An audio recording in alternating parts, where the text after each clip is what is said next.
Ses amis ne l'ont pas abandonné dans la mort, malgré la honte qui enveloppe tout condamné.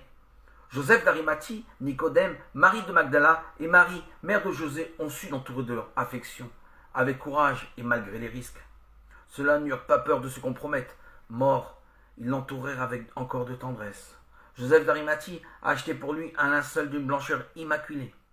Il était l'un de ceux que la noble figure de Jésus avait séduit et rendu même entreprenant, jusqu'à oser aller trouver Pilate le gouverneur.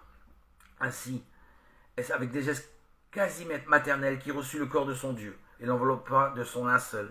N'est-il pas dit de Marie qu'elle enveloppa de l'ange le corps de son fils et le déposa dans une mangeoire?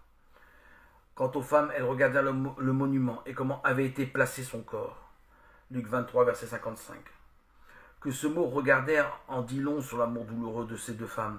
Et Matthieu notera d'ailleurs que les deux maris resteront là, devant le tombeau, jusqu'à la fin de l'embaumement.